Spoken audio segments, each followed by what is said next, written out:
وَإِذَا قِيلَ لَهُمْ، جب ان سے کہا جاتا ہے کہ آمنو، تم ایمان لے آؤ، کما آمن الناس، جیسے یہ کامل لوگ ایمان لے کے آئے ہیں، یعنی صحابہ کرام رضوان اللہ علیہم ایمان لے کے آئے ہیں، تو قالو، تو کیا کہنے لگے ہیں کہ انؤمن کما آمن السفہاء، کیا ہم ایمان لے آئے ایسا جیسے یہ بیوقوف لوگ لے کے آئے؟ اللہ اکبر۔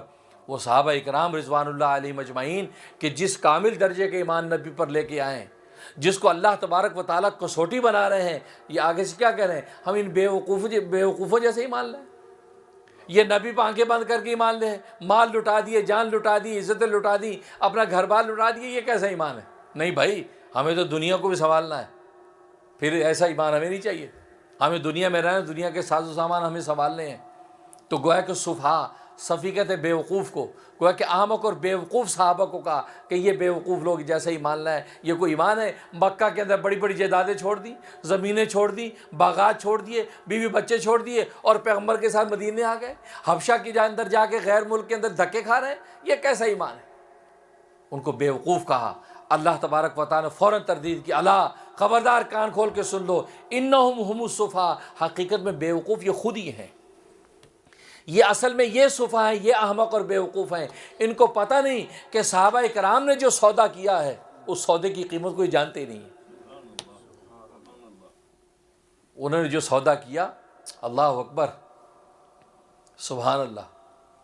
غزوہ حنین کے موقع پر سرکار دو عالم صلی اللہ علیہ وسلم نے تالیف قلب کے لیے مکہ کے نئے نئے مسلمان ہونے والوں کو بکریاں، مال غنیم اور سونا چاندی تقسیم کر دیا۔ تو جو انصار قبیلہ ساتھ آیا ہوا تھا مدینے سے، جنہوں نے رسول اللہ صلی اللہ علیہ وسلم کو مدینے میں سنبھالا تھا، ان میں کچھ نوجوان صحابہ نے آپس میں باتیں کی، کہا کہ یار یہ کیا بات ہوئی، ہم انصار ہیں، ہم نے مدینہ میں رسول اللہ صلی اللہ علیہ وسلم کو جو سنبھالا، وہاں پر آپ کا خیر مقدم کیا، یہ مکہ والوں نے تو آپ کے ساتھ ایسا ایسا کیا تھا، اور آج آپ نے سارا مال و غنیمت میں بانٹ دیا، ہمیں کچھ بھی نہیں دیا۔ یہ آپس میں چیم گوئیاں کی، یہ بشری تقاضے ہیں، لوگ کرتے ہیں۔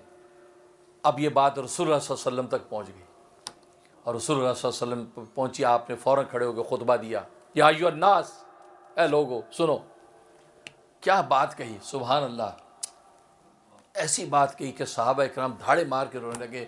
فرمایا کہ اے انصار قبیلے والو، کیا تمہیں یہ گوارا نہیں کہ مکے والے تو بھیڑ بکریاں سونے چاندی لے جائیں اور تم اللہ کا رسول اپنے ساتھ مدینے لے جاؤ؟ اللہ اکبر، اللہ اکبر، محمد رسول اللہ زندہ آباد۔ یہ کوئی سستا سودا ہے؟ تمہیں اللہ کا رسول مل گیا، تم سونے چاندی پہ نظر رکھے ہوئے ہو، تم بھیڑ بکریوں پہ نظر رکھے ہو، یہ نئے نئے مسلمانوں کو میں نے دے دیا ان کی تالیف قلب کے لیے، تمہارے ساتھ تو میں خود جا رہا ہوں، اللہ کا رسول تمہارے ساتھ مدینے جائے گا، میں تو تمہارے ساتھ ہوں۔ یہ عقل کا فیصلہ، بس یہ کہنا تھا، دھاڑے مار کے انصار رونے لگے، صحابہ رونے لگے، اور بوڑھے انصار صحابہ مافیا ان نوجوانوں کی طرف سے ماننے لگے، یا رسول اللہ آپ دل برا نہ کریں، نوجوانوں نے جذبات میں محبت میں بات کہہ دی، وہ نوجوانوں کی داڑیاں تر ہو گئی، رو رو کے زار و قطار کہ یا رسول اللہ ہم اس بات پہ راضی ہیں، ہم اللہ کے رسول کو اپنے گھر لے جائیں، یہ اس پہ ہمارے سینے ٹھنڈے ہو گئے، کلیجے ٹھنڈے ہو گئے، ہمیں سونے چاندی بھیڑ بکری کی ضرورت نہیں۔ تو منافقین ایسے احمق ہیں کہ بھیڑ بکریاں، سونے چاندی اور زمین کے یہ ٹکڑے، جن ٹکڑوں ہی تمہیں اپنے اندر تمہیں اتار لینا ہے، ان ٹکڑوں کی خاطر تم اللہ کے رسول سے بے وفائی کر رہے ہو۔ اس لیے بیوقوف تو تم، حقیقت میں صحابہ بیوقوف نہیں ہیں۔ صحابہ نے یہ زمین کے ٹکڑے، یہ زمین فانی دنیا کو یہ ٹھوکر مار دی، انہوں نے ہمیشہ ہمیشہ کی باقی زندگی پر نگاہ رکھی ہے۔ پھر اللہ نے پھر دنیا میں بھی صحابہ کو کمی نہیں چھوڑی، پھر روم و فارس کی سلطنتوں کے خزانے قدموں میں آ گئے۔ جب روم و فارس کے خزانے قدموں میں آئے، حضرت عمر فاروق رضی اللہ تعالیٰ خزانوں کو دیکھ رہے ہیں، صحابہ کرام زار و قطار رو رہے ہیں، آپ بھی بے چین ہیں۔ اور کیا صحابہ کہتے ہیں کہ اے امیر المومنین، کہیں ایسا تو نہیں ہے کہ جو رسول اللہ کے سامنے وفاداریاں کی ہیں، رسول اللہ کے لیے ہم نے جو قربانیاں دی ہیں، کہیں اللہ نے اس کا بدلہ دنیا کے اندر ہمیں تو نہیں دے دیا؟ اس پر رو رہے ہیں کہ ہمیں دنیا میں بدلہ نہیں چاہیے، ہمیں تو آخرت میں رسول اللہ کا ساتھ چاہیے۔